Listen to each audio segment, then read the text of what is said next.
we decided that we would meet under the TV tower or the radio tower. And I say that like, whatever that tower was. Well, there are actually two towers. There's a TV tower in West Berlin and there's a radio tower in East Berlin, both very prominent and well-known landmarks. And as it so happened, I was waiting for him under the radio tower in East Berlin, and he was waiting for me under the TV tower in West Berlin.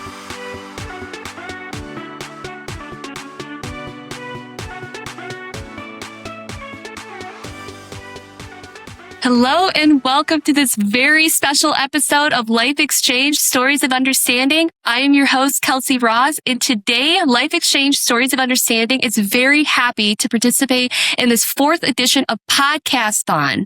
For 1 week, thousands of podcasts will highlight a charity of their choice, and today I have the pleasure of welcoming a very special guest and welcoming the charity of our choice, Youth for Understanding USA.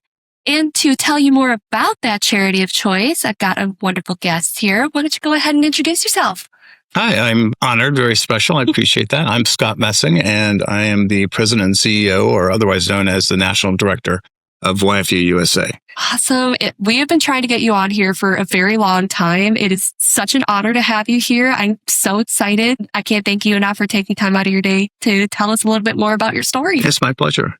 To start it all from the beginning, I want to hear more about your personal story and where you first heard about YFU.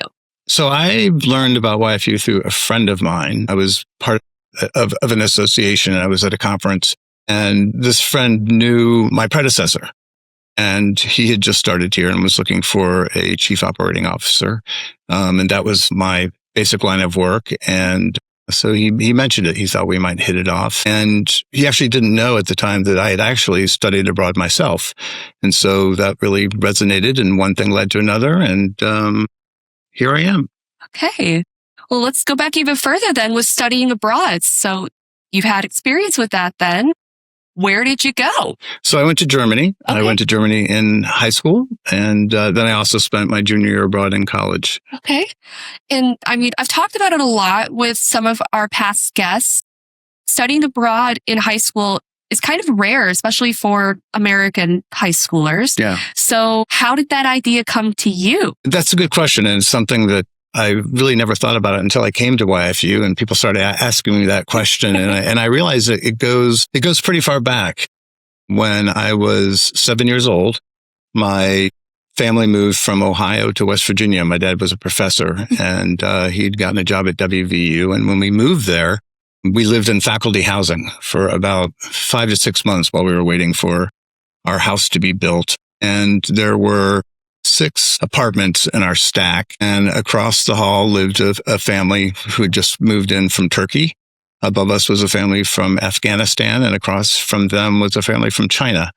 And we got to know them all very, very well. We shared meals together, and yeah, I was just fascinated by that. And they had all had small children around my age, and we all became good friends and spent a lot of time together. So that's, I think, really where I got the bug for intercultural understanding and engagement. It's great. Just being surrounded by all those different cultures. And smells, the food. It was fantastic. Oh, I can't imagine. Was there a particular dish that stood out to you as a favorite? I would say that I migrated towards the Chinese food generally. And interestingly, her husband was faculty at the university. She went on to open a Chinese restaurant that we ended up frequenting quite a bit during my developmental years in Morgantown, West Virginia. So that was a lot of fun. Oh, that's exciting. All right. And so you were pretty young, obviously not at that time old enough to study abroad. But as you got older, something sparked that idea of studying abroad in high school. I'm assuming probably maybe like a classroom presentation, or did you know somebody who had studied abroad in high school? Yeah, I knew I was familiar with the concept, okay. And there were quite a few international students at West Virginia University. So okay.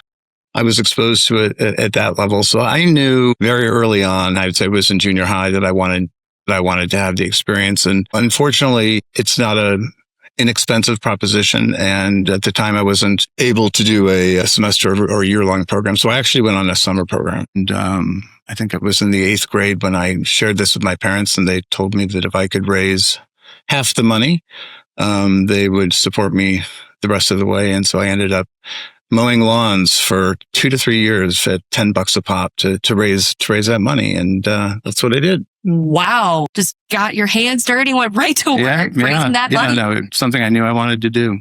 That is impressive. Okay.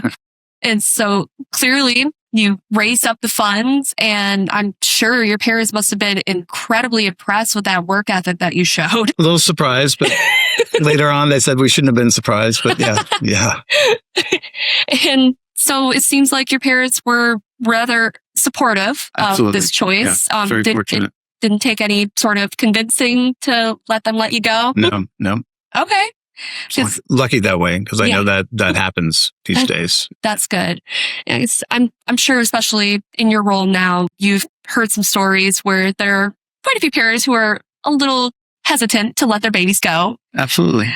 So why do you think your parents were a bit more open-minded to you letting you go and letting you study abroad? I think because of just their own worldview, and they had moved around a lot before I was born with my dad in academia. And so we weren't in, sometimes I know a lot of families are in environments where their whole families are in that community, and we weren't. And so I think just the idea of travel and exploration was kind of built into our family. So I was fortunate that way. That's great. Yeah. And so they ended up meeting you halfway, giving you the funding for that. And so where did you decide to go?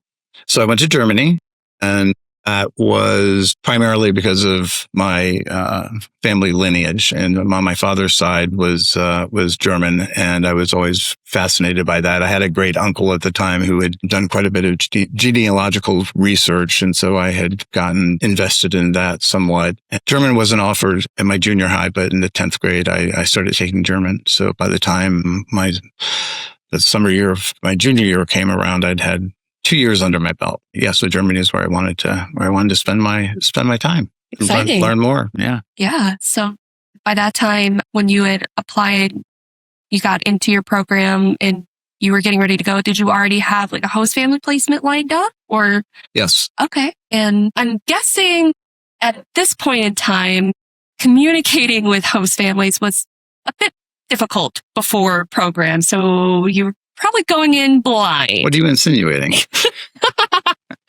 Nothing at all. Yeah, you're exactly right. I mean, there were some letters that were exchanged, but back in, this was the mid 80s, and you'd mail a letter and they would receive it 2 weeks later.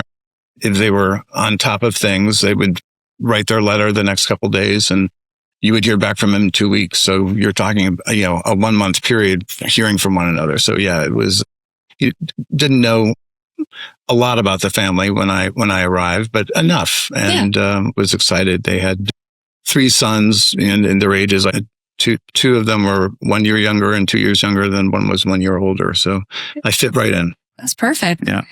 Was there any sort of anxiety going into that exchange for you? I think, naturally, I think there's always some anxiety, and probably the biggest piece of it was the language, hoping that at least the 2 years that I had in high school was going to help me out, which it did. So, well, that's relief. All right. So you pack your bags, you hop on a plane, and then there you are in Germany, and you meet your host family for the first time. And what's that feeling like for you?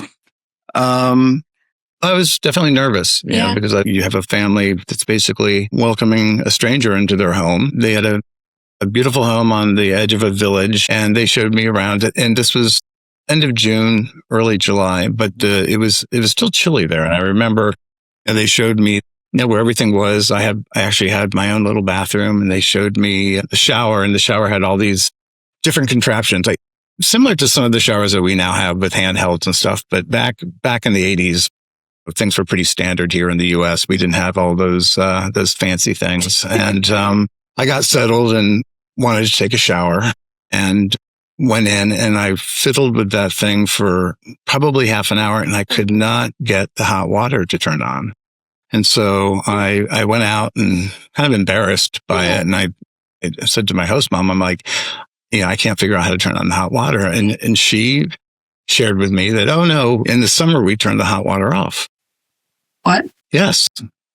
So cold showers between, I think, June and through August. And like I said, it was jacket weather. So the idea of taking a cold shower after traveling for, I don't know, we were probably underway for a day and a half with bus rides and planes and trains and everything. So yeah, I took a cold shower and she offered to turn the water on. They turned the hot water on once a week.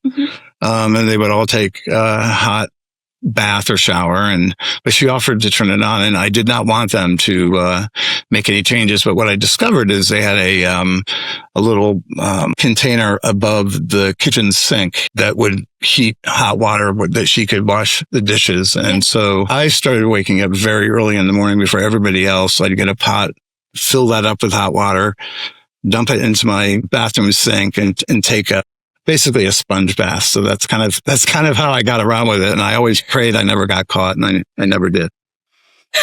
Well, how refreshing. All right. I'm just curious, to your knowledge, is that kind of commonplace in Germany? I think it depends on where you are in the family. Whereas their sons were my contemporaries.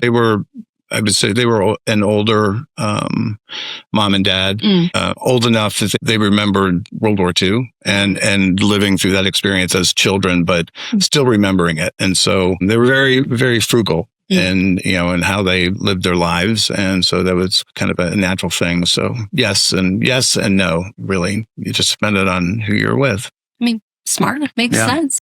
And I mean, props to you for finding ways to make it work and just adapting in the way you knew how.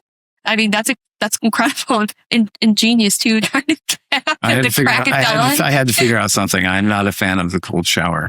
I don't blame you. I don't know about you. I prefer scalding hot water, practically burning my skin. I'm with you on that. Absolutely. So, but it sounds like you were settling right in and got comfortable with your life in Germany. So how was it forming relationships with your host family and with the host brothers? It was great. It was actually very easy. As I said, I fit right in, and they were a lot of fun. And one of my favorite kind of scary memories was when they were very adventurous, and they had a big terrace. And we went out onto the terrace and they said, oh, we've got some fireworks. And they had, I think they're called the Roman candles that shoot things out. Well, they weren't putting them in the ground to shoot up into the air. We all had one shooting at each other. Oh my God. And I just remember thinking, are you crazy? Like, is this really happening? And it did. Everyone survived. But yeah, that was not what I was expecting, and certainly not something my parents would have allowed me to do. But a little different approach. I mean, that's just 4th of July tag with me and my cousins. Yeah, there you go. Right. I think they probably thought they were doing me a favor because, of course, they don't celebrate 4th of July over there, but it was around that time. Oh my gosh. That would be fun. I mean, it was pretty funny. Listeners, don't try that at home. We have to say that for legal reasons, but anyway. Good point. Thank you. Yeah. Gotta cover ourselves. Yeah. I had assumed there were some challenges too while you were over there. I can't imagine it was all fun. So did you find that you had challenges while you were overseas and trying to integrate in? Just adjusting to their way of life, was somewhat different, but also I found some new things that I had never really considered before, and have even back then adopted and use that now. And I think it's interesting. Some of my favorite experiences as an exchange student, and even as I've been a host father, have been the more just mundane day-to-day things, sitting around the kitchen table, doing things like that. And I remember we had a meal and the table was set and we had the salad that was set on the left side, and we were eating, and I had my fork in my right hand, as Americans typically eat with their fork in the right hand. They cut their meat and they might switch, do all that stuff, unlike the Europeans who hold their fork in their left hand. But I was eating my salad And my host mom said, why don't you move your salad plate over to your right side so you don't, accidentally drag your arm through your food? And I said, oh no. I said, that's fine. This is where we put our salads too. And she said, really? She said, that doesn't make any sense. And I thought, it really doesn't make any sense, because the reason why that salad plate is on that side is because that's the European setting. But Europeans use their left hand with a fork. And so you're not dragging your arm across your plate. And, it was at that moment that I thought, yeah, that doesn't make much sense. And I pretty much immediately started learning how to eat the European way with the fork in my left hand. Do that to this day. Just kind of makes more sense when you think about it. Interesting. Yeah. What other sort of like European mannerisms or customs have you picked up from your time studying abroad? The other big one, and this didn't happen until several years later, but it was because of my time in Germany, is a 24-hour clock. We go to 12 two times, and they do 1 to 24, which is our military, of course, does that, but Europeans do that generally. There was a point where I thought, why are we counting to 12 twice when we can just count to 24? And so it took me a couple of years to really learn that and not have to, when I say, when it's 17 o'clock, but it's 5 o'clock, and not having to translate it and just know exactly what that means. So I successfully, migrated to that. And now with technology, it's kind of fun because all of my updates and things you can set to the 24-hour clock, much to the chagrin of my partner. But we've done that. And I'd say right now, a little more difficult, but it's still a work in progress, even at my age, is the Fahrenheit to Celsius, and really trying to work on the Celsius and not so much translate it, but just know that, when it's 20 degrees out, that's a pretty pleasant day. And when it gets into the 30s, you're going to be sweltering. Yeah. That one is still a hard one for me to grasp. Yeah, it's a tough one. I at one point I had 2 thermometers, one set Celsius, one set Fahrenheit, and that didn't work too well, but I'm working on it. I still have some time. Okay, I give you props for trying. Yeah, I'm trying to wrap my head around it. At least you're giving it a shot. I'm going to guess turning off the hot water and doing the sponge baths didn't catch on. Never caught on. Nope. Never say never. That's right. No, I never will, but it hasn't caught on yet. Let's just put it that way. Too bad. So you said that this program was short term. Mm-hmm. I'm just curious, do you keep in contact with this host family still? I do. Actually, my parents do more than I do. Really? My host father passed away, and one of their sons passed away several years ago. But yep, we are still in touch. And we were fortunate when I went back to study in college. My parents came over and met my host family, my high school host family. And of course, I got to spend Christmas with them and long weekends. It was about 2 hours from where I was going to university, so that was always really nice. It's fantastic. Yeah. Wow. And I mean, for keeping up these long distance relationships for such a long period of time, how do you do that? Well, it's easy now, right? With technology and social media. It was, just really through letter writing.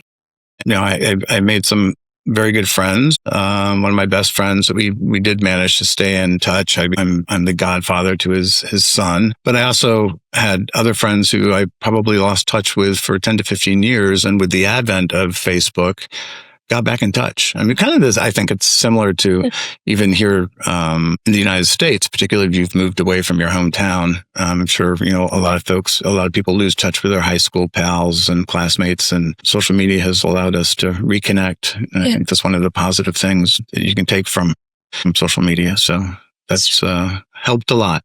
That's true. Yeah. Fair point. And so then you come back and reintegrate back into your life in high school here in the United States. Did you find coming back challenging, trying to relate with high school classmates at all? Maybe a little bit. I think I was ready. After that experience, I was ready to go on to college. I kind of felt like I was spinning my wheels my senior year, and looked for ways to keep myself engaged, which I did. But was ready to go out into the world, put it that way. Yeah. I I've heard from a few of our alumni, especially if they do have some high school left to finish after they've had that study abroad experience. For some of them, it can be challenging to try to relate with their other high school peers as they've had this incredible experience and the rest of their classmates, they don't understand. No, I was fortunate living in a university community, and the track that I was in, I was actually able to go take a university class my senior year. So I was able to go off campus, and that was a lot of fun. And that was one of the things that kept me engaged, being in a totally different environment, which again, I think that the experience of studying abroad helped me become comfortable in those kinds of situations where you don't quite know what's going on or you don't know what to expect, but like, hey, we're going to figure it out. And clearly that study abroad experience did have an impact on your college experience because you went back. So what made you decide to go back?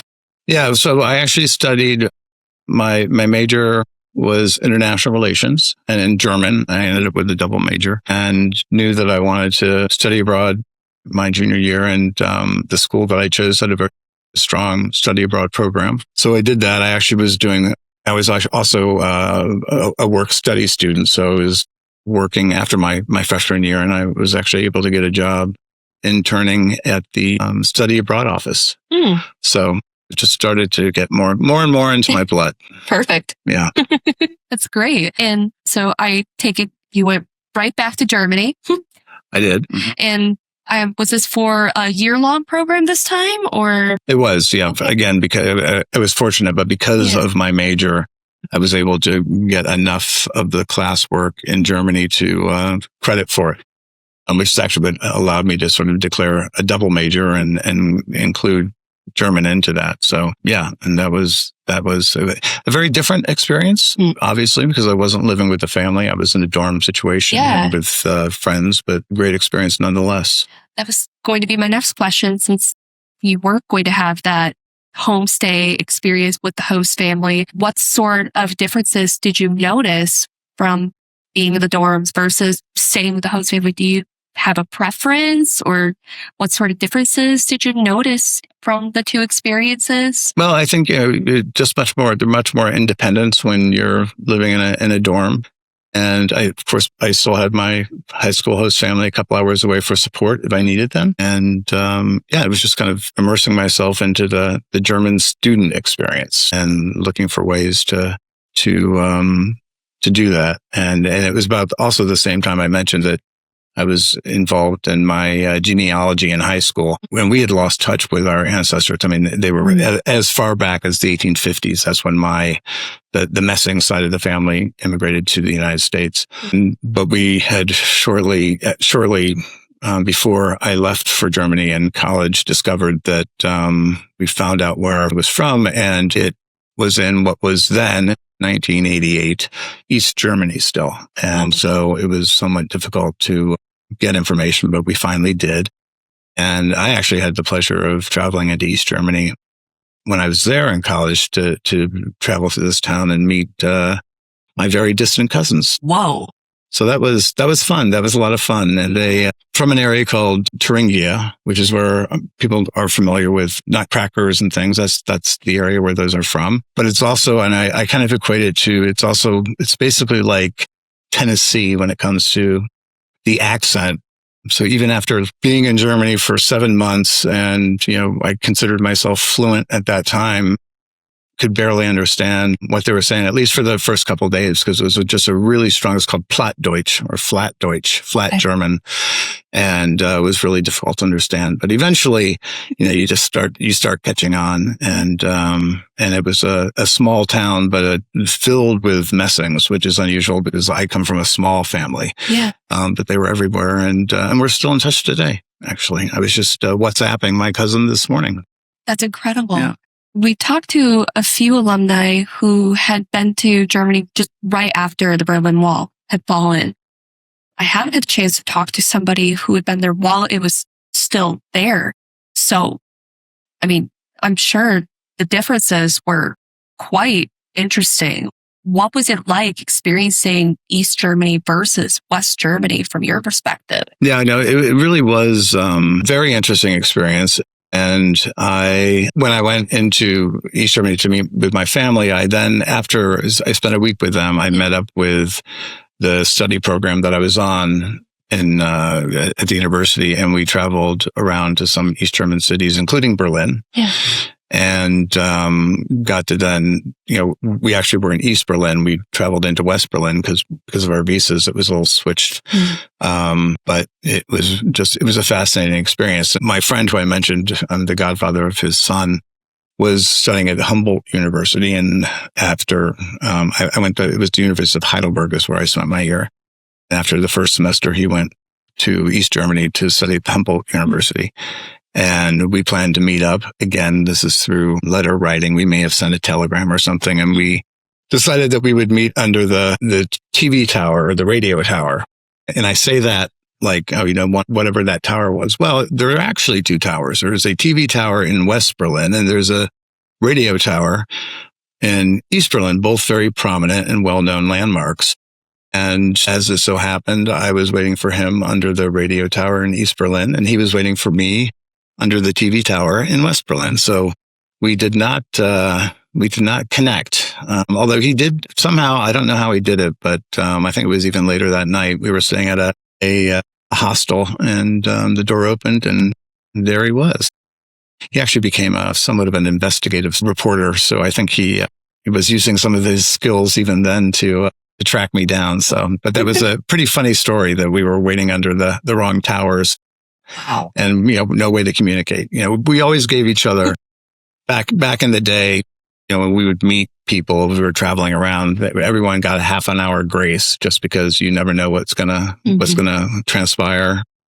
But, so that happened. Wow. I can't even imagine being in the same country, just two totally different worlds and having this, it's kind of surreal just thinking about it. Yeah. Yeah. And then of course, going back once the wall came down, it was just fascinating to walk along the area where had you walked along there in the 80s, you would have been shot. And the wall came down actually. So I was there until August of 89, and it was in October. Fascinating is that even in August, there was no inkling that this was going to happen. It just, it all happened very, very quickly. And, to go back, I've described it before, and even to the town where, my family was from when I went back and Germany had reunified, it's almost as if my memories are in black and white. And, what I'm seeing then now is in color. It's the best way I can describe it. Going from this experience you had in high school and then now going into this study abroad experience that you had in college, how would you say that it shaped your early career? So after college, I went on to law school. And of course, you have your core classes that you have to take, but then you have electives. And I focused mine on in international relations. Ultimately, I did not really use that in my career. Went into, after a couple of years in sort of a private practice, I went into state government, but I was at one point was working in the governor's office and got to get involved with a couple of different trade missions. Went to Singapore, went to Japan. So that was a lot of fun. And I think, when those opportunities came up and I was explained what my background was, I was kind of a natural fit to go, and I was on the advanced team to, support the delegation. So that was great fun. And then a little later on when I worked, I was the chief of staff at the National Association of Attorneys General. They also would take international trips. So I had an opportunity to go take a group of attorneys general to Israel, and was about to take a trip with them to Taiwan, but YFU came a-knocking. Okay. You were explaining a little earlier that a colleague of yours had mentioned this YFU opportunity. So Let's get a little bit more into how this happened. Sure. Yeah, it was interesting because I was not looking for work at the time, but I thought, okay, I'll talk to Michael Hill. And we chatted, and it was a several months long discussion. Mm-hmm. But there was a point when I was really trying to decide what I was going to do. I just kind of had this realization that if you would have asked my 20-year-old self at the time what my dream job would have been, it was this. And I thought, I'm going to do it.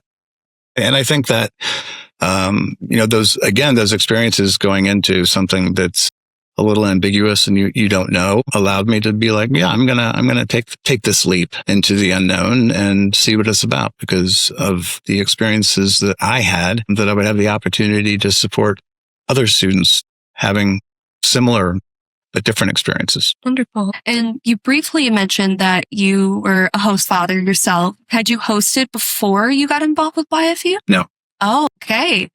So how did hosting get into the picture? So believe it or not, I was not the one who originally said, hey, let's host. It was my partner. Really? Yeah. He was very interested in doing that. And I said, okay. I said, but you're going to take the lead on this. And he did. And so we hosted our first student, I say about a year after I joined YFU.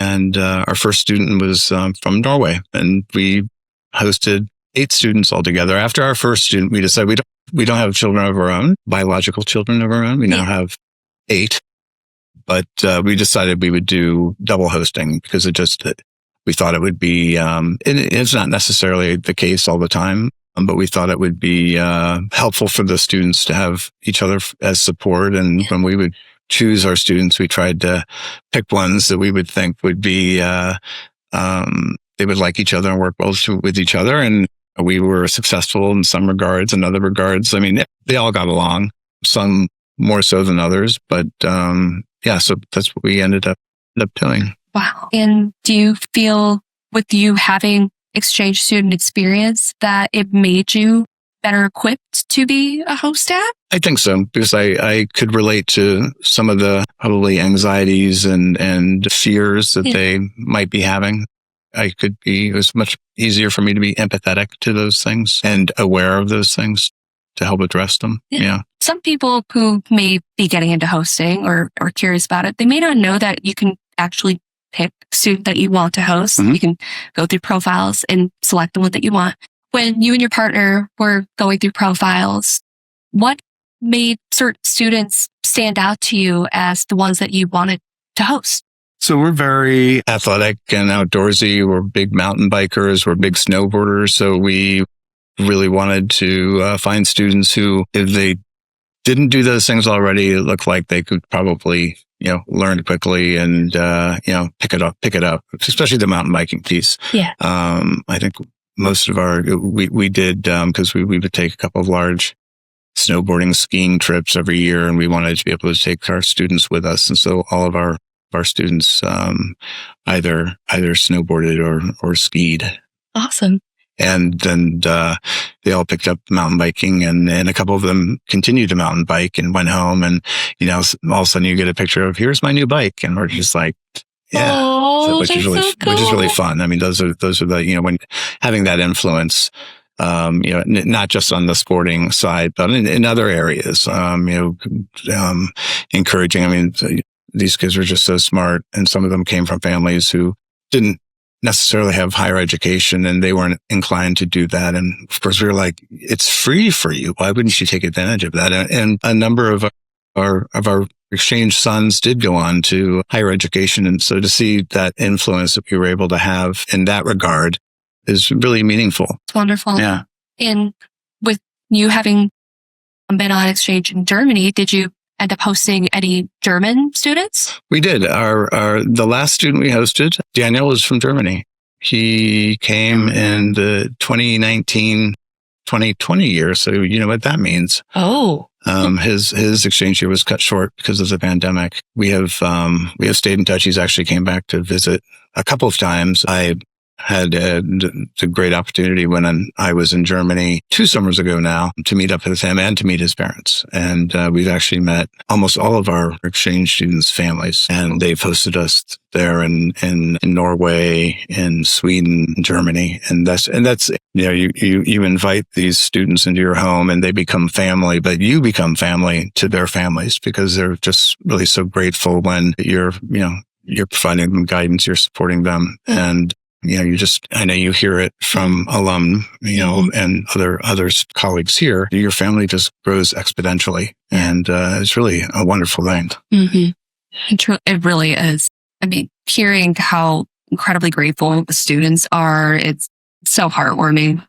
And I can't imagine what it's like hearing it just from like the host parents' perspective too. And coming from being not only a host dad, being a former exchange student and being like national director, what do you feel makes a good host parent? I think someone who listens and is supportive and is encouraging. Because, a lot of times students are hesitant to get involved in certain things or do certain things, and just to be there for them and to do things with them, but also to kind of, push them out of the nest a little bit.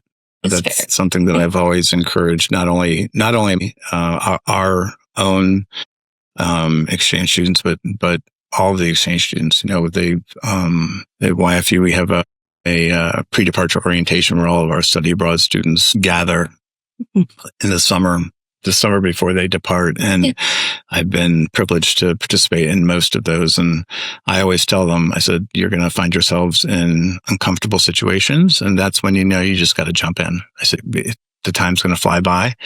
And if you don't, you're going to regret it. And just take advantage of every single opportunity. You might feel like you're embarrassing yourself, but you're not. It's just you're imagining it. And, people are always so, particularly with Americans, people are always so thrilled when they hear an American speaking another language, let alone just trying different things and putting themselves in those situations. Absolutely. Yeah. Cringe culture is dead. Kill it. It's fine. Make a fool of yourself. From being a host dad, what would you say is the most challenging thing about hosting? So just remembering that, particularly if you don't have kids of your own, that you are the parent, you're not the friend. Yeah. So that's one.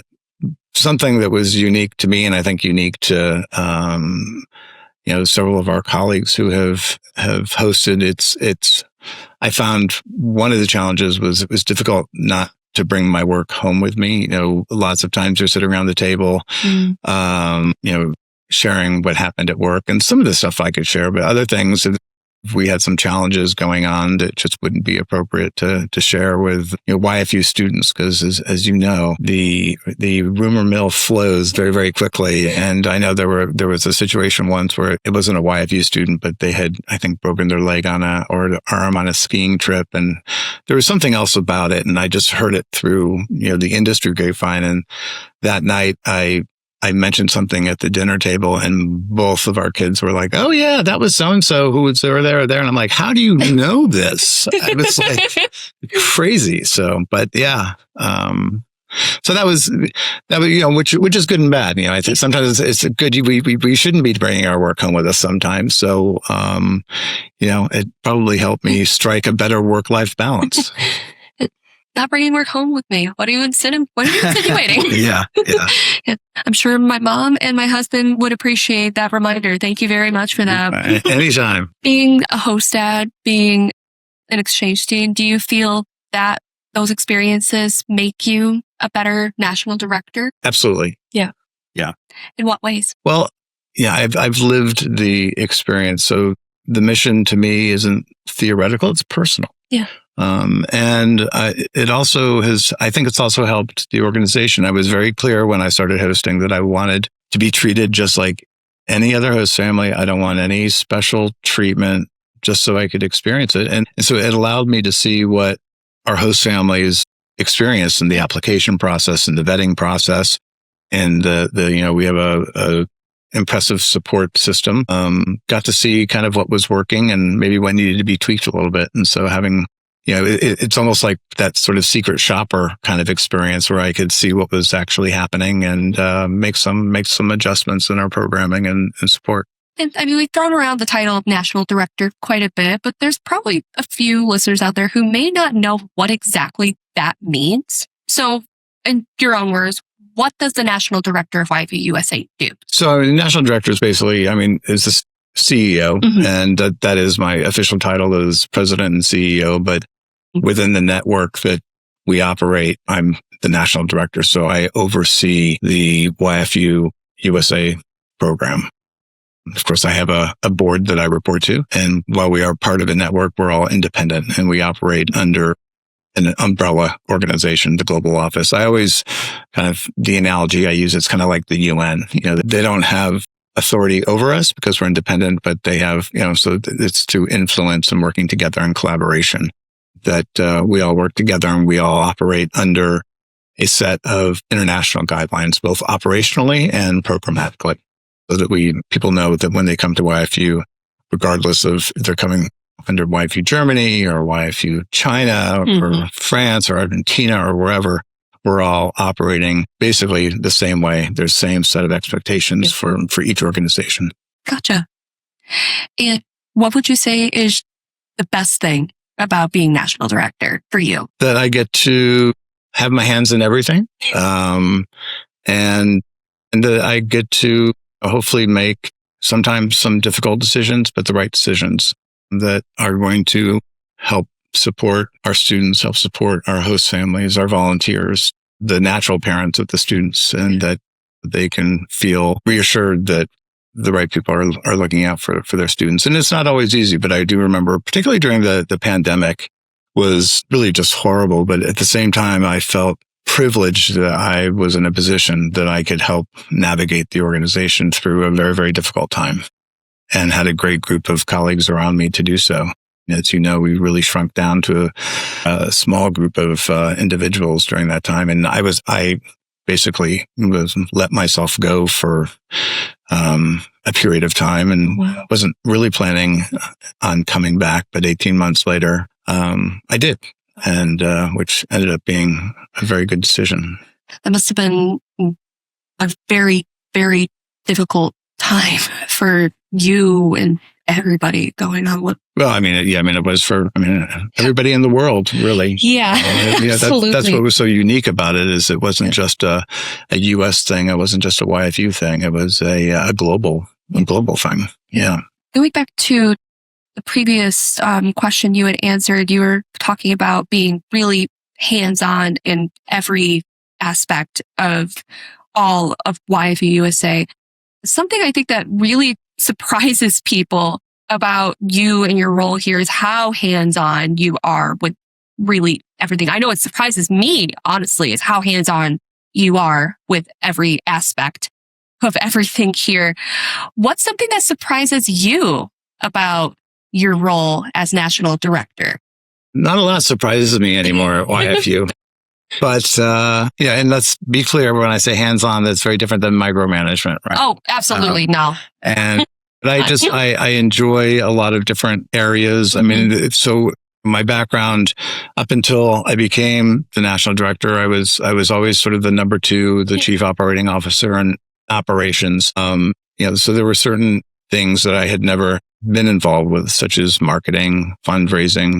And so those were things that, I had to learn on the fly, and I had good people, including yourself, that have helped me navigate those things and have taught me a lot. And that's YFU is a learning organization, and I've been able to benefit from that as well. Always love learning new things and trying new things and integrating new approaches in my own workday. And so it's been a real pleasure and probably a surprise. I don't think I was necessarily expecting that, or necessarily even expecting that I would enjoy it. Fundraising is the perfect example that I had no experience there, but had a very capable director of philanthropy. And I said, look, I'm your student. Yeah. And, but when I started learning about it, I started reading about it and attending some seminars and discovered it's very, process oriented, right? There are stages in fundraising and developing relationships. The minute, that I'm like, oh, well, that's my comfort zone is process. So that, kind of helped me make a lot of sense of it and grab hold of it. Yeah. Totally makes sense. Speaking of the fundraising and challenges right now, especially, it's a very challenging time for the world of exchange, I would say. I'm sure you would probably agree. Why would you say that exchange is so important now, especially more than ever? Yeah, well, it's just, it broadens one's horizons. It broadens one's way of thinking.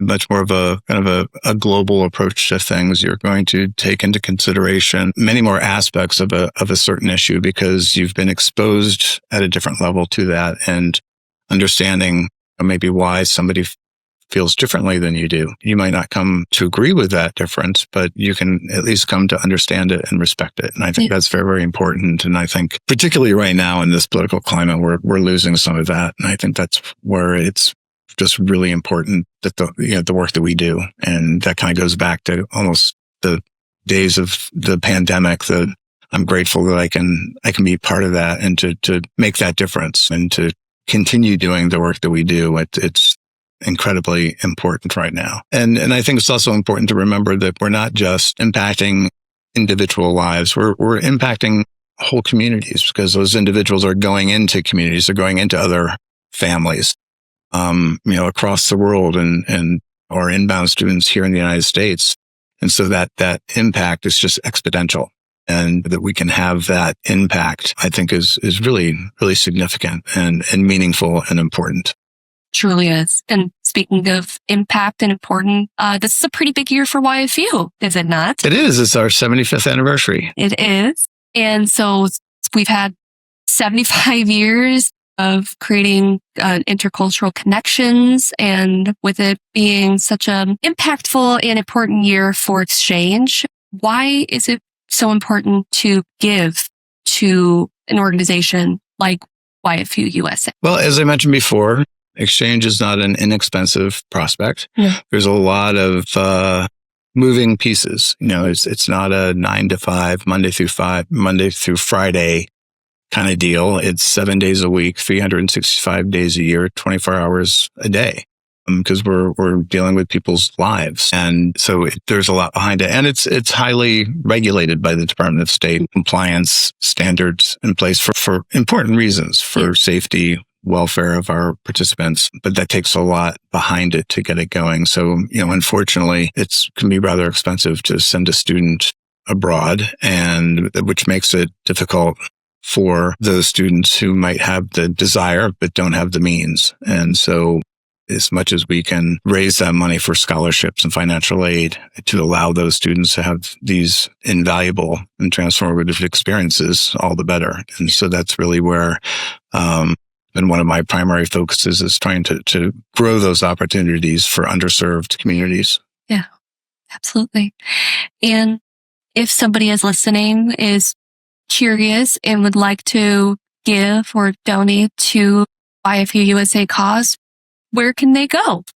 They can go to our website, yfuusa.org, and there is a give button right at the top. Of course, we're on social media, Instagram, Facebook. You can find us there. Follow us, please. And I also, it's worth mentioning that when we talk about supporting the organization and giving to the organization, it's not just financial. YFU is a volunteer-based organization.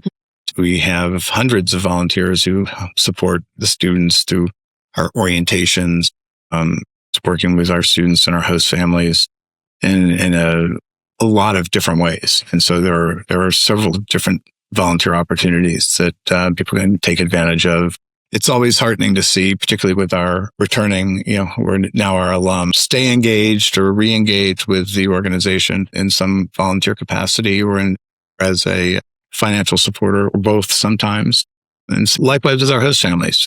I think we have a lot of host families who have hosted, and all of a sudden they thought, we can't host anymore, but I'd love to be able to support a student or support the organization more. And so that's really, that's our sweet spot is our alumni. And I consider host families alum. I consider former volunteers alum. And of course we have local coordinators and, a whole host of opportunities for people to get involved with. But I'd say, the website's the best. And there is actually a section called Get Involved, and you can find all those things there. Absolutely. And in the episode show notes, there will be a link so that you can find all the ways to get involved. There will be links there for donating, for volunteering. So it'll be right there for you. So you can find ways to get involved with the YFU mission. We would love to have you be part of it. It's a lot of fun here. There's a lot of great ways to be part of this impact. As a few final questions, we can't seem to go through an episode with somebody who's gone to Germany without asking this very important question. What is your opinion on German bread? That's interesting question. I will stay focused on my favorite German bread, which might surprise you. It's not the dark, the dark breads that the German is often famous for. It's a smaller roll. It's called a Brötchen. Yeah. And they serve it in the morning for breakfast. And it's a crusty white roll that when you cut it open, it's soft and chewy on the inside. So a little butter and marmalade. It's ideal. I love it. Or some ham and cheese, what have you. But then they also use that same or a similar roll. If you are on the street and you want a bratwurst or some kind of wurst, they will slap that wurst and the Brötchen style roll. And of course, it's sticking out on either end, and you can fill it with sauerkraut and mustard, German mustard. And that's actually when I travel to Germany, one of the first things I do is find a street vendor and get myself a bratwurst or some kind of wurst, depending on where in Germany and what they're famous for. Very good to know. Yeah, because there's 400 types of bread. It's like a whole culture over there. I keep hearing about all kinds of breads. Some of it a little drier than others. Good to know. Okay, one of these days, y'all keep talking about it. I guess if you had to sum up, I know clearly YFU and the mission matters to you a ton, but why does it matter to you so much? Well, because I know what it has done for me in my life in terms of my worldview. And as I mentioned before, a couple different times, that I can have a continued impact in this, I would say relatively chaotic world that we're living in right now, really brings it home for me. And what gets me up in the morning is knowing that not just my work, our work really matters and really makes a difference. And what can be better than that? And my final question, when you think about YFU and the 75 years and the legacy it's leaving behind, let's take a look at you and all that you have managed to do in your time here. I mean, you've done a ton with your life. So what's the legacy that you, Scott Messick, want to leave behind? Well, I would like to leave YFU stronger than I found it. And, let's look at what will the next 75 years bring? And the world has changed drastically. Travel's a lot easier. So there's a lot more international travel happening that doesn't involve exchange, although it's a very different experience. And I think that's our responsibility to educate people as to why it's a different experience and why the experience is still so very important, and find ways to navigate it in this world.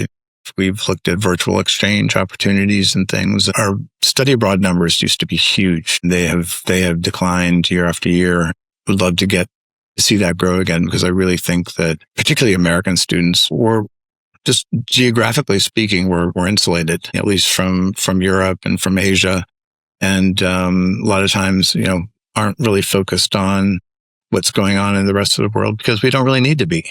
And, these kinds of experiences, again, broaden your mind and, I think really transform the way that you see things and the way you see people. I always say the world is a much less scary place if you know someone in it. And, that's what we do. There are 80% of world leaders, have had an exchange experience in the United States. Either in high school or in college. And that's not insignificant. And, I would call that sort of preventative diplomacy. And I think that's very, very important for the United States and its relationships across the globe, even in challenging times. That's quite a legacy to leave and quite a legacy to keep on building. Well, we can do it together. Absolutely. Scott, I can't thank you enough for taking time. Thank you, Kelsey. It's been fun. I'm so glad. I've had an absolute blast talking with you and hearing your story. It's been absolutely wonderful. And I can't thank you enough for allowing me to continue to help build YFU's legacy with you. Yeah, it's been a joy. So let's get out there and keep on doing what we're doing. Yeah. Okay. And so to get involved with YFU USA's legacy along with us, you will find more information about that in the show notes. That wraps up this special episode of Life Exchange Stories of Understanding as part of Podcasthon. If you enjoyed it, please feel free to visit www.podcasthon.org to discover many other charities through the voices and talents of other amazing podcasters. This has been this episode of Life Exchange Stories of Understanding. I've been your host, Kelsey Ross. Bye. Listen to Life Exchange Stories of Understanding now on Spotify, Apple Podcasts, YouTube, and wherever you listen to your favorite podcasts.